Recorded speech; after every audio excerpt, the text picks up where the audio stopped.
kurushinga tubasabiye umugisha.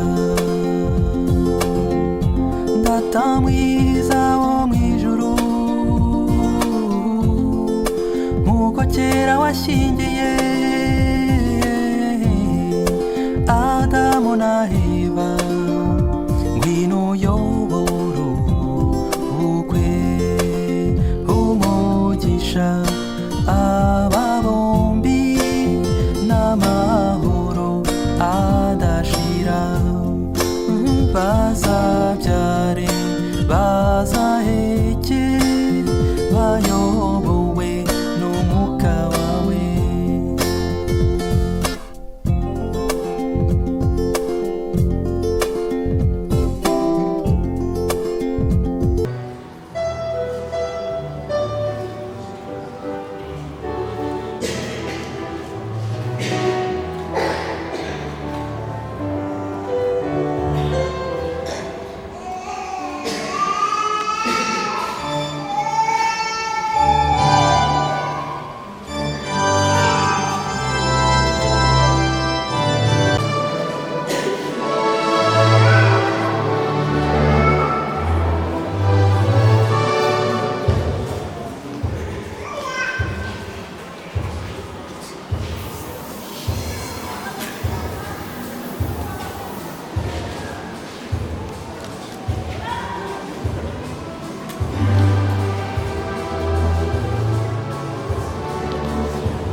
abarengere abaganje muri Siyoni nawe utuma wanyu wifuza kandi abuzuze imigambi yanyu yose. Ku izina rya Data na Mwana na Mutagatifu.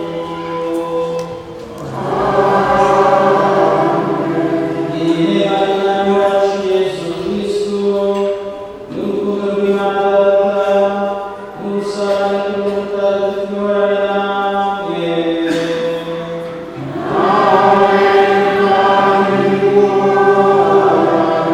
Bavandimwe Kristo Yesu akuzwe.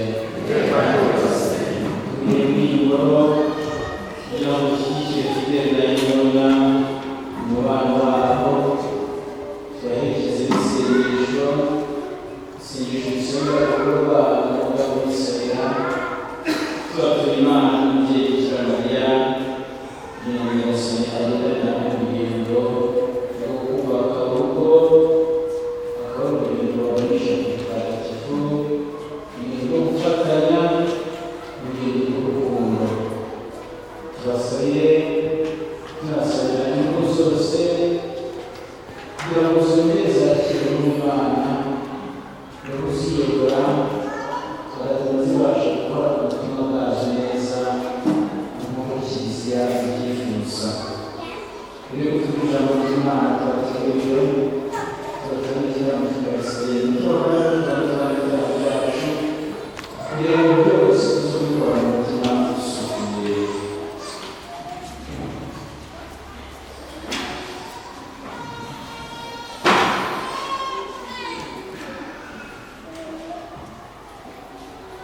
Nemeye Imana ishobora byose, ndashimiye rwose utanatekereje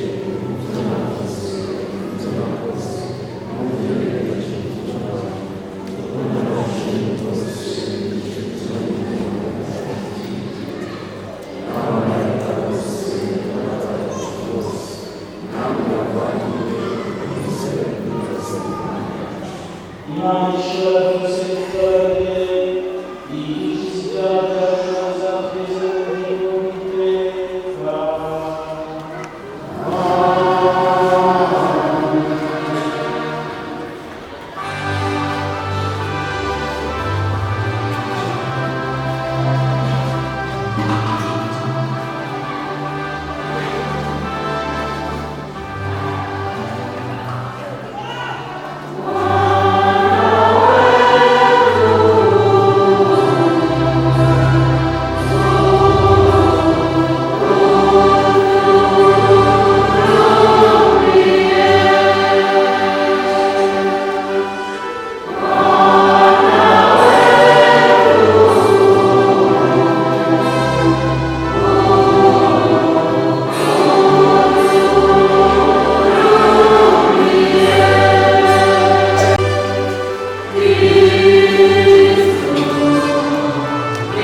nyagasani mana yacu mw'iyobera ry'agatangaza batagatifuje umubano w'abashakanye kugira ngo ugire muri sakramenti ry'ubumwe bwa Kristo na Kiliziya ye turagusaba ngo abageni uzahora bagaragaza mu migirire yabo imbuto z'isakramenti gushyingirwa bagiye guhabwa barangwa mu kwemera kubwa Yesu Kristo umwana wawe n'umwami wacu Imana n'Umwana mugategekana mu bumwe bwawe mutagatifu kuko ibihe bihora bisimburana iteka.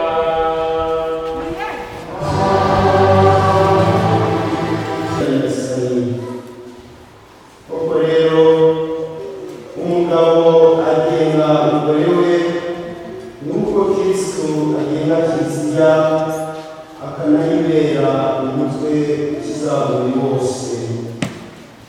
Nuko rero Kiliziya yumvira Kristo, bityo n'abagore ntibajye bumvira abagabo babo muri byose. Namwe bagabo nimukunde abagore banyu nk'uko Kristo yakunze Kiliziya ye maze akayitangira.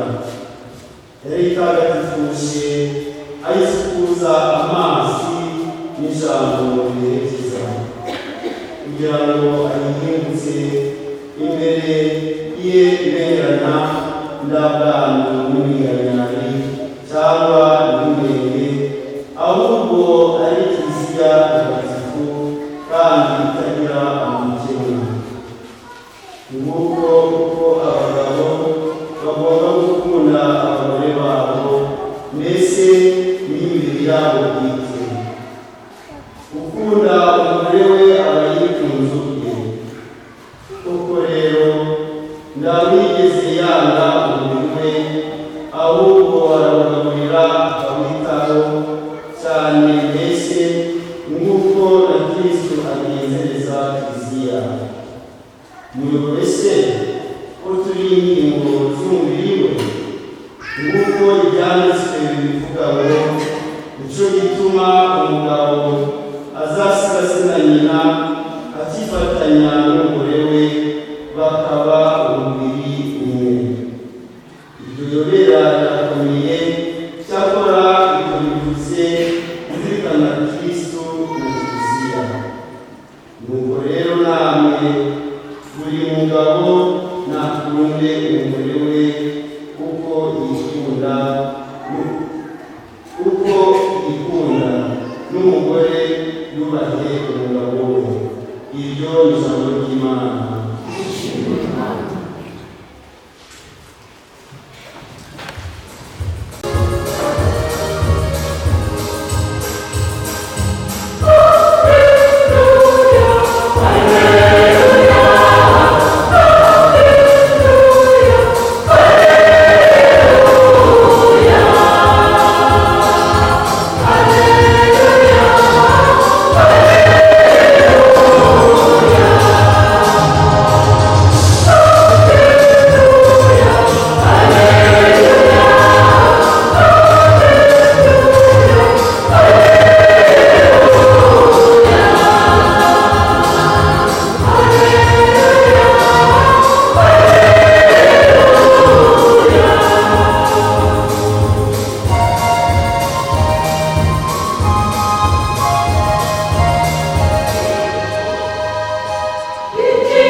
nyagasani si uzinjira mu ngoma y'ijuru ahubwo gukora ibyo data uri mu ijuru ashaka.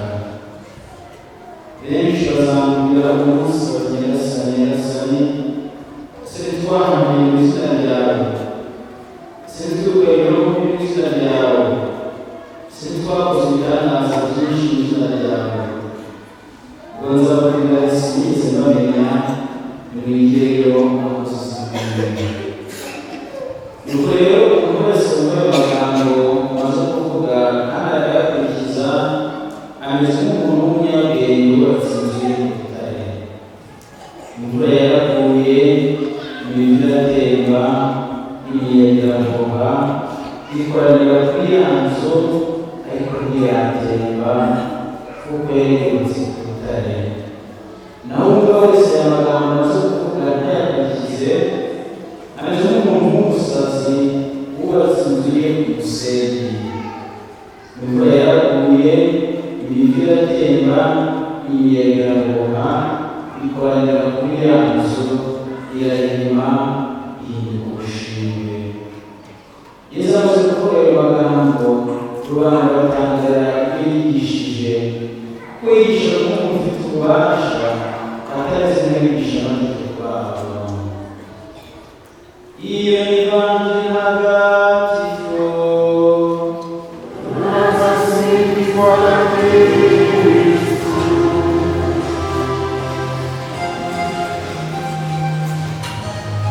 Ibintu byose ibyo mwebwe gusenya n'abandi batazi ntacyo nakora ngo ugere kuzagera mu rugo rwanyu aho bitandukanye n'aho Yesu yatubwiye. Ibyo byose mu ngo zose bigiramo na bya bifite mu ngo zawe n'ahandi hose birahagera, ariko ikinyuranyo kirimo n'icyo gusa. Bamwe bubatse ku rutare, abandi bubatse ku musenyi. Bamwe barakomeza bagakomera kubera ko basanga bafite izindi mbaraga, abandi byarabananiye nabo bitarangira bagenda kubananira cyangwa se bavuye imbere. Kuvira imbere umuntu usohoka akavira inyuma nk'uko imvura biba byoroshye, ariko umuntu yavuye imbere ahanini birangira apfuye. Ingo nyinshi zaviriye imbere kubera ko zubatse mu musenyi. Gusa ntangiye nabi ibyo nakoze kubera ko ntabwo aribyo twifuza. Rero Fideli na Yvonne turifuza ko urugo rwabo rwakubakwa hehe? Ku rutare. Yesu Kristo akabayobora, akabera inkingi, akabera umuvugizi kandi akabera umuyobozi, maze ibyo byose nibiza bizasange bibashikana. Kuko nanjye bivuga nta kizatuma imvura n'imiyaga n'imivugo n'ikindi cyose kigera mu rugo rwawe. Kugira ngo isi wese uri munsi y'ijuru wese agiye kuzabona ibintu byoroshye kandi Yesu yabisezeranyije. Kandi rero aba bana b'Isirayeli batangiye urugendo kandi rutoroshye, ariko hamwe n'Imana byose birashoboka. Yesu yatubwiye ko abantu bamwitaho biyemeza kumukurikira umunsi ku munsi baba bameze nk'abiyemeje kunyura mu nzira y'imbatana inyurwaho n'abashya, ariko bari byihariye bamukomeraho ntibamuveho bakamunambaho, abo ngabo baratsinda. Twese aravuga ngo uzakorera ku ruhuro uzagera gute? Uzarokoka. Bavandimwe rero urugo rutangiye ni umuhamagaro w'Imana ntashye. Biba bifite Ivona umuhamagaro w'Imana na Fideli, mukabana mu rugo kugira ngo mukore inzira imwe, buri wese ufashe ikiganza cya mugenzi we, maze muzagere mu ijuru. Kubera ko mugera mu ijuru, Nyagasani azakubaza ngo waba unaguhaye kuri wa munsi wamusize hehe? Ese wamufashije iki? Ese wamufashije kurushaho gutunganya Imana cyangwa wamubereye ikigusha? Wamubereye ikibazo? Yarakubonaga kugira ngo arusheho gusingiza Imana, akicuza impamvu ari iruhande rwawe. Bavandimwe rero dusubire ababyeyi bacu tunasabira ingo zose muri rusange. Ikintu cya mbere ni ukumva ko urugo ari umuhamagaro, kandi umuhamagaro ukarisha ku butagatifu. Ubutagatifu ni ubw'Imana. Niyo mpamvu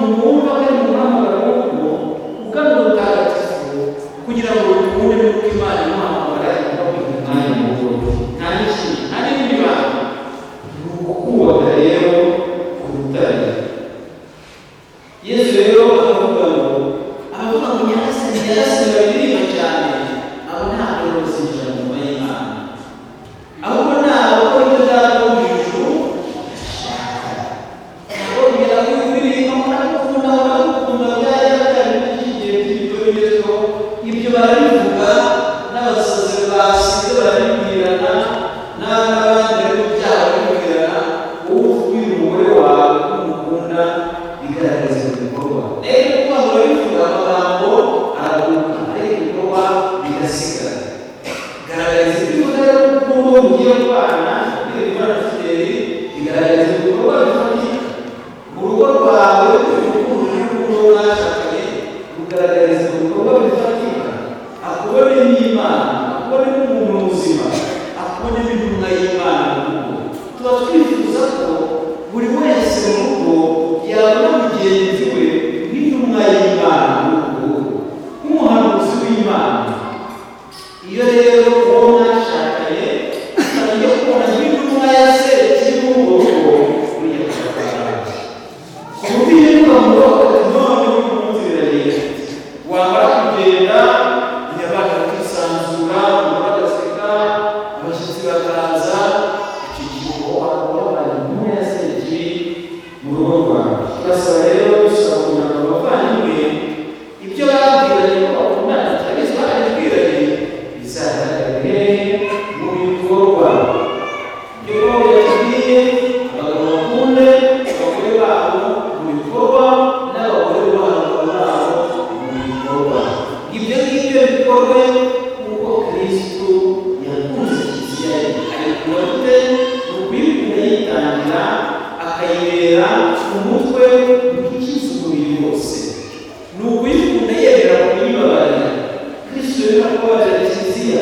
Kiliziya ni yewe gihugu kandi turi abanyabyaha, ariko nubwo turi abanyabyaha kugeza akadukunda, akatwishimira, akatugirira neza umunsi ku munsi. Ni urwo rukundo rwo bikorwa dusabwa, urukundo rwitanga, urukundo rwishyira mu mwanya wa mugenzi wawe.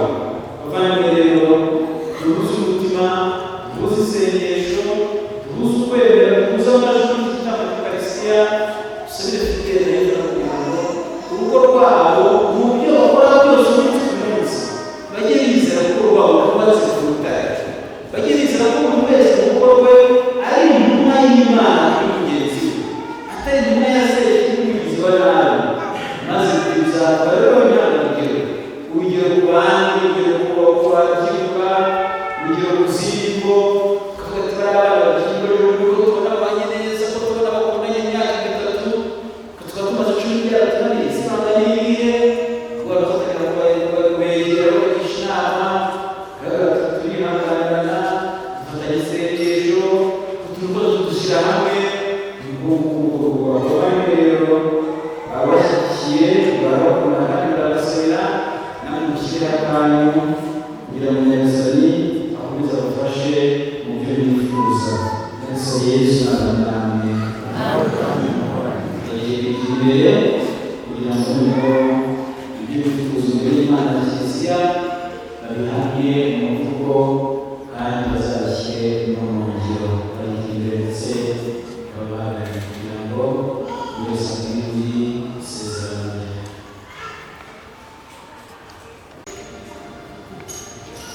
Tumaze kumva Imana itubwira ku byerekeye abashakanye n'imibereho y'abageni, mwaje mu Kiliziya kugira ngo urukundo rwanyu rwemerwe n'Imana imbere y'umusaserdoti mu maso y'Imana ya Kristo. Uru rukundo muvuganye Kristo ararusendereza imigisha ye, araruhuzuza kandi akomeresha kandi mugiye guhana, kugira ngo mwebwe abataratifuje kubwa batisimu mushobore kubana igihano kinini cyane kandi murangize izindi munsi y'abashakanye.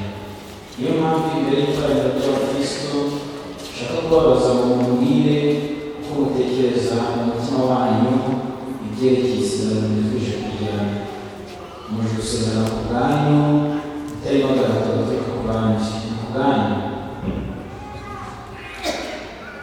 Murashaka gusezerana na Kristo, muzi ko mugomba gukundana no kubahana imibereho yanyu yose.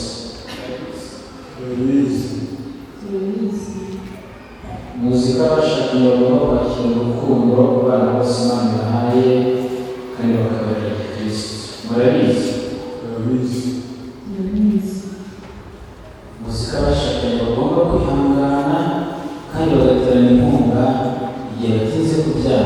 cyangwa bari mu byaha.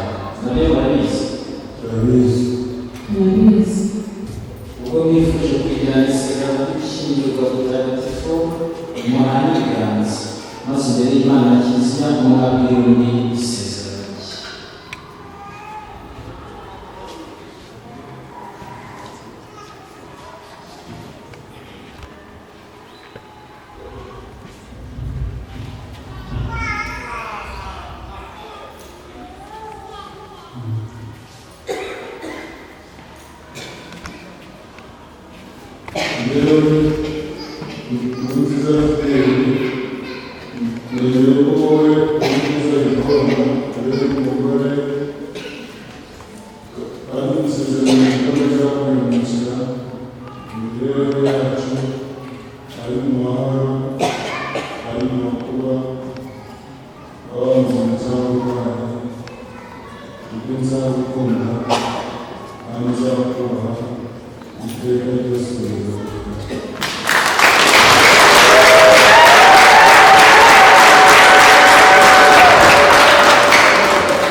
Nyagasani, izi mpeta ni ikimenyetso cyagenewe kugaragaza ubumwe bukomeye buhuza abagiranye imbere yawe isezerano ryo gushyingirwa. Turakwinginze rero uzihe umugisha wawe kugira ngo abagiye kuzambara bahore bakora ugushaka kwawe, ugume mu mahoro yawe, maze bazabane iteka bakundana kubwa Yesu Kristo umwami wacu.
Yishimye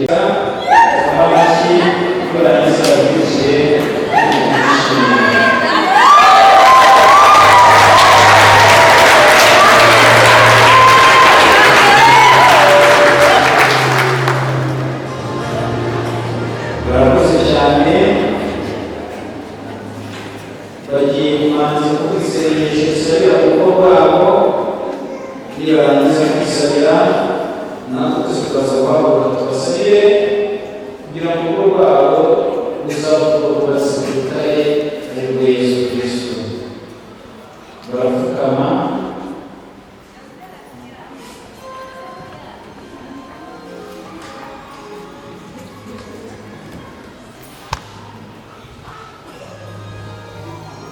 mbere mu isengesho musubiremo nyagasani bamuheresha urugo bihime kubaka mu rukundo rwawe, tuzagira umutima mwiza bazatugendera bose,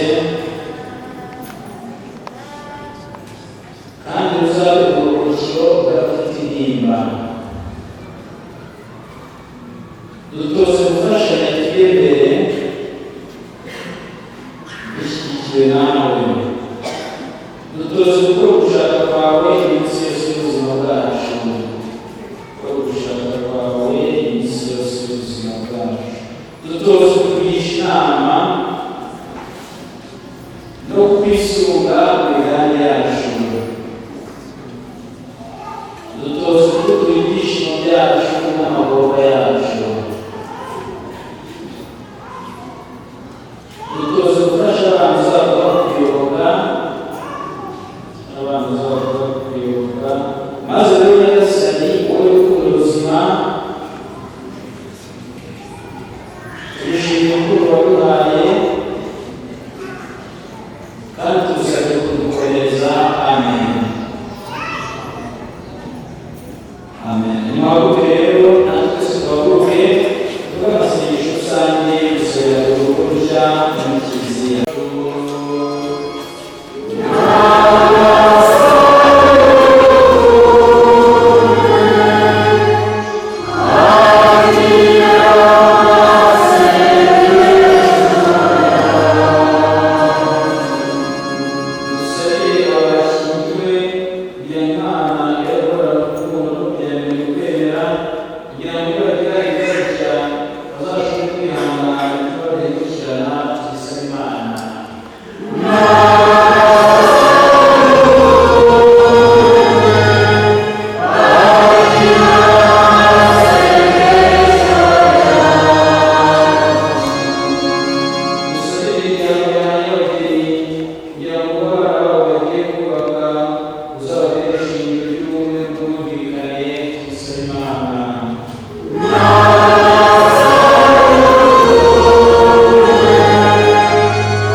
Shana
kurema tuti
haba muri igihe cyose nk'uko Kristo akunda Kiliziya ye. None rero Nyagasani turakwinginze uhe abayobozi bawe kwemera kudashirashira no gukomera mu mategeko yawe, kandi basangiye ikiryamo kimwe urabe kurangwa n'imitekerereze myiza ivangirira y'urukundo rwabo, maze mu maso ya bose barebe Kristo abahamya nyakuri. Baragatunga batunganirwe, maze banakohereza ubwami bwabo babyifuza, bazinjira mu murimo w'ijuru babane n'abatagatifu bawe kubwa Kristo umwami wacu. Amen.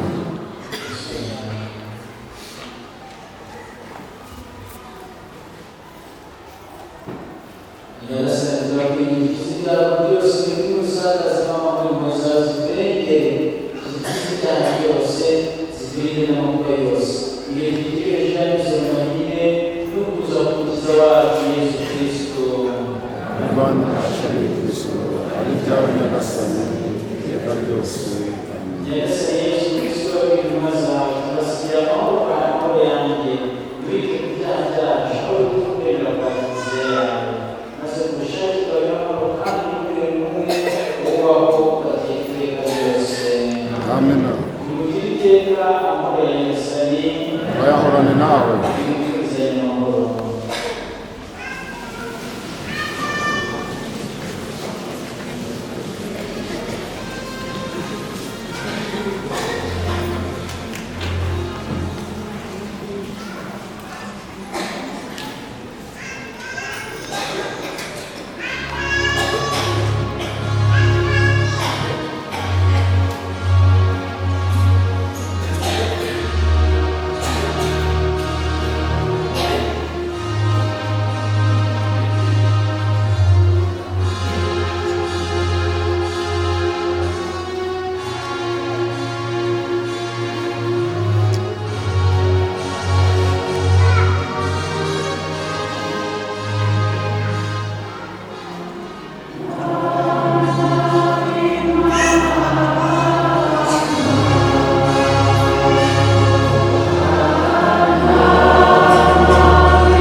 kandi nishimira ko tugiye gusanga ibitambo by'Ukaristiya, isengesho rya Kiliziya, mwakoze kunyakira Imana.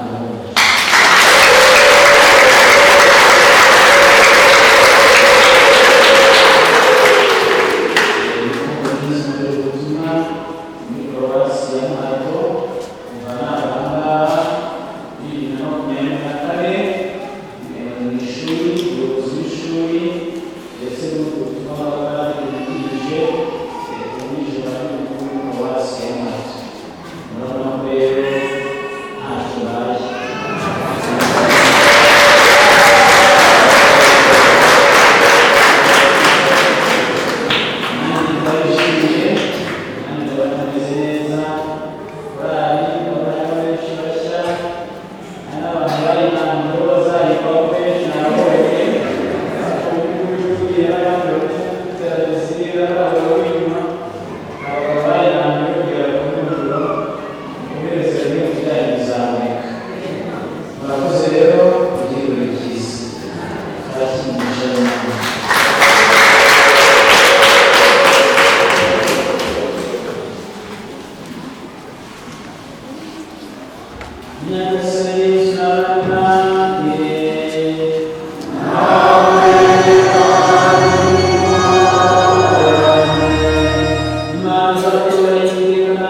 Ninja mfite nk'ibyaha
Vamos!